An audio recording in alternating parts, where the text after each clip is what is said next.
camera's ready to speak. Appropriate. Okay. Very nice to meet you. Pleasure. First of all, can you believe it's 40 years ago? Amazing. How does that feel? I mean, have you considered that? How when you actually It's- think about it's, it? It's interesting, you know, some people that you see 40 years ago by, my gosh, I haven't seen that person in 40 years, can't recognize them. But I saw Ringo the other day. Oh, I would recognize him anytime. He hasn't changed. When was the first time you saw him in how many years? In was it? 40 years. You saw Ringo Starr for the first time in 40 Right. years? I haven't seen him since filming him. Wow. And tell us a little bit about that meeting. How was that? Oh, it's lovely. It's he and his wife. They're just, in a sense, nothing has changed in that they're very sweet and unaffected by the publicity and the fame and all that sort of thing. They're just very unassuming, kind, generous, decent And people. was there much reminiscing about the event that you talk about? Not You so felt- much. I think we just sort of bringing each other up to date. I know that he's still active as a musician, and that's interesting. Okay. Well, let's talk about the film and that particular kind of extraordinary period. Yeah. I mean, just it's a very broad question, but if you could sum up, what are your main memories of that time and that particular period? I think that I suppose as a filmmaker, what I remember best is what everybody sees when they see the film, and some of the things that didn't make into the film. Of course, I remember those things too. I had a wonderful experience just the other day, meeting up with the little girl on the train who romanticizes with Ringo, and as you may remember in the film. She even kisses him on the cheek, right? Well, 40 years have gone by now, and we've searched for this woman, found her in Virginia, right? Brought her to New York, and she's been taking part of the press junket. She couldn't be happier. I just got a letter from her in consequence to that, and saying how much she enjoyed reliving that experience. Yeah. I mean, as this process, putting this movie together and thinking about it again, have you been reliving that time? Is that the kind of experience you've had? Looking at it again, does it seem 40 years? Does it seem a very distant memory and almost another life? Oh. Well, every once in a while I see the film, and so it brings me up to date when I have screenings. In a way, the film is more of what I know of the Beatles than my being with them. Now, America at this particular time, of course, it was just post the assassination of President Kennedy.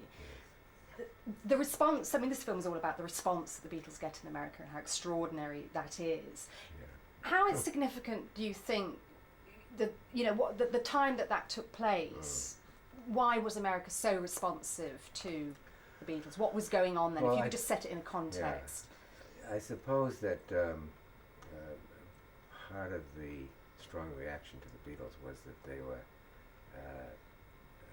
an uplifting force at a time when the Kennedy had just been assassinated.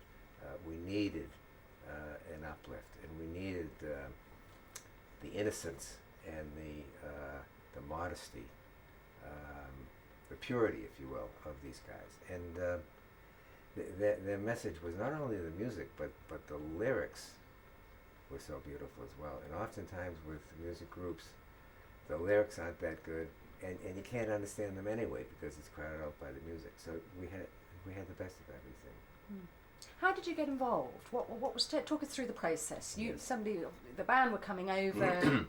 Yeah. You're involved. How did that? I had just started only several years before as a professional documentary filmmaker, but I started in a very interesting way with new equipment that would allow my brother and myself to film without imposing ourselves, and so we could get the real thing. This was a revolutionary kind of moment in documentary filmmaking, and someone in Granada Television knew of our work and thought, these guys are the ones to make the film if they would be interested. interested.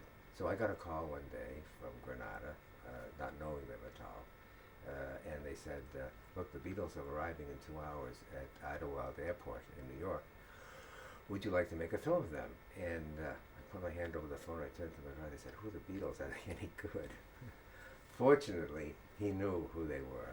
We got both on the phone, made a deal, rushed out to the airport, and within less than a week's time, day and night with them, we had this wonderful film of their first experience in America. Do you think that it helped you not knowing who they were, or having a sense of how successful they already were in the UK? Yeah. I actually, there are various ways, of course, of making a documentary film. I and my brother, we always preferred to just, on a hunch that there's a good film there, just not do any research, not spend any time without a camera, but immediately start filming, and that's the way it was. We had little knowledge of them or really what was going to happen, but at every moment we were alert to what might be interesting, and we got a real feeling of what they were going through behind the scenes, and that hadn't been done before. Everything that we do, it has a more profound element to it, because we don't use narrators that tell us what what was missing in the footage. No, the footage tells the whole story. Now, of course, the film is very much a chronicle of the response they receive in America and how extraordinary that is, and the fans. But how did they feel about it? What was their response to the response they were getting? You see what I mean? How would you gauge that? I mean, I know it comes across in a film, but if you could explain. I don't know that there was any moment when they voiced their specifically their feelings as to what was going on. There is a moment on the train when Paul turns a little bit introspective and wonders what is it all about, and but other than that, and the kind of look that John has of again, introspection, thinking about things more seriously. The viewer comes to one's own understanding of the complexity of what was happening historically. I mean, it's a piece of history, the film, and the Beatles made history through the film as well. Millions of people have shared that experience of these guys. What a wonderful process. I mean, that's the extraordinary thing about this footage. It's very groundbreaking because of, as you know, as a filmmaker, it's all about access, isn't it? And if you get that 24-hour access, you really get that sense of... I'm sure that we got the access because of the mutual trust. We liked the guys and they liked us. It's not a fly-on-the-wall sort of thing where the camera doesn't have any sensibility. No. With my eye at the lens, I was very much with what was going on and with them in an unobtrusive fashion. People need to be recognized, you know, when the Beatles, just like anybody else, when they feel, you know, these guys know what they're doing and they're appreciating what's going on and they're recording it. That's wonderful. People will now know what our lives are like. What was your impression of them as a band, individually, as a band? How did you find them and the experiences they were going through? Yeah. Sometime after we made the film, I thought, wow, there's so much of Ringo, which is wonderful. And I think that was simply that Ringo was more outgoing and there was more going on. There's just so much that more you would film of Ringo than, let's say, of John, who's more self-contained.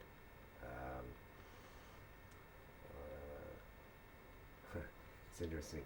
I never really got to know George that well, except that he is, of course, well represented in the film. But just last week, I met his wife, Olivia, and if he's anything like Olivia, then he's a charming and genuine person, which of course comes through, I think, in the footage. And what really does come across is even 40 years on, is how fresh they still seem. That because their responses, the way they deal with the press, because we've become so jaded, I think, now about the whole media machine and how celebrity works. What was your perception of the way that they handled themselves? Because that, I think, was very unique, wasn't it? A large part of their success. Yes, Is that how you? Yes. Well, I guess it's best described as they were themselves, which is to say that they were. Much of the time they were acting for the camera, which is something that they picked up before they came to America. Photographers would say, do this, do that. And so they had come to think that if there's a camera in front of them, then they should perform for it. Well, in those little performances, they give their genuine response to what America's all about, for example, by imitating commercials that they saw on television and heard on radio. So even though America was fresh to them, they were gathering interesting perceptions right from the start. Very intelligent, and there's a kindness in them that is reflected by the fact that they were so open and so made themselves so accessible to my brother and myself. There wasn't a single moment when any one of them said, "Oh, well, don't do this or don't do that." First of all, we were, I think, discriminating enough so that we wouldn't exploit their accessibility or whatever, and I think they appreciated that. Because I suppose compared to nowadays, it was really just them and Brian Epstein, wasn't it? I mean, there were no handlers or PR people, or I mean, was that the case? I mean, it was obviously very unique to that time. Well, as I understand it, all of us were so new to the Beatles, and all of us were so new to Brian Epstein too, who was not this was not a profession that he had spent years in practice. No, he was new to it, and maybe that was a good thing. I mean, he's very canny, obviously, a very canny person. Did he see the making of this film as a PR exercise? Did he see this as important for them to break America, and because he was very ambitious for that market, wasn't he? We never spoke about that. It just we accepted things just to be, and that the film would be interesting and important for the group. I don't know how much he thought it might benefit them. I mean, one of the best things about the film, the bits that I've seen, are the reactions of the people, of the fans, and not fans, just some people just talking about their reaction and what they thought of the Beatles. I mean, going on about it, but the response they get is so extraordinary, and the amount of people and the people lining the streets, and when they're on the Ed Sullivan Show, and again, why do you think the American teenagers, what did they see in them? I think, for one thing, I think that for teenagers, these guys were of their generation, early 20s, right, or very close to it. The same generation. They could identify with these people, and identify with people who have a genuine talent in music, and who are genuine people. Right now, for example, and even at that time, there was very little in the mass media, for example, of acts of generosity, of people just downright decent that one could identify with. And so I think there's a craving for that, and probably more so now than ever, which I think makes it all the more important that the film have a revival. Because the only people they can compare it to in the film, that the fans, are Elvis Presley and Frank Sinatra as well. He's another one. That's right. Which is right, because it happened for them. I mean, it's not a completely unknown phenomenon for masses of fans to go hysterical over their idol. Right. But the Beatles, I guess, was of a different level. Oh yeah. I don't know. I Mm. The other funny thing that comes up in the film, and also in what I've read about, is the hair. They do have an obsession about their hair. Just talk us through that a little bit, because. Well, at that time, the way they had put up their hair, I mean, that was something new to everybody. And there were kids that followed their haircuts, and they had trouble going to school. Right? But this was a time when youth were asserting themselves, and so the Beatles were doing that too, and eventually that kind of outrageousness, caught on, and it was a wonderful period of American history where kids were acting up, but they were acting in a way that wasn't really offensive, yes, to conventional views, right, but not hurting anybody, and allowing kids to display their individuality. Wonderful. Because it wasn't rebellious, was it? As you say, it was. It was an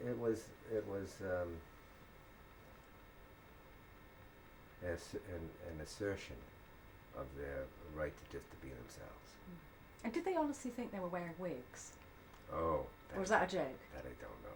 Oh, I don't know. Over and over again, they joke about their hair and say, well, maybe it's just that we're bald, but of course they're not.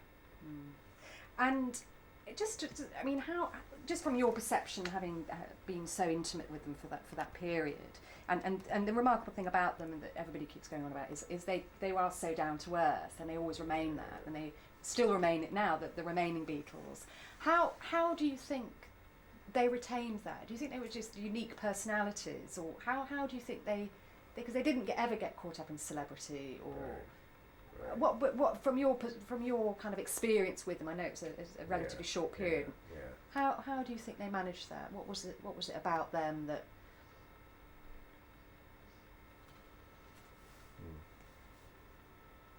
Don't know how. I'm a psychologist by training, actually, and perhaps I should be able to answer that, but I don't know them well enough to be able to analyze their spontaneity, their openness, their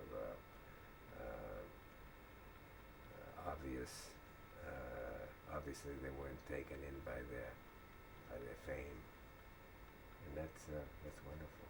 It's a beautiful thing.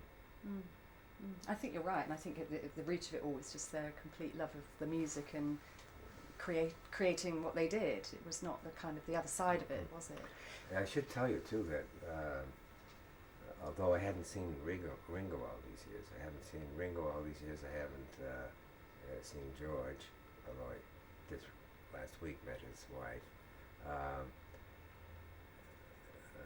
I have been in contact over the years with John, if only for the fact that we live in the same building in New York and the Dakota, and from time to time we would get together.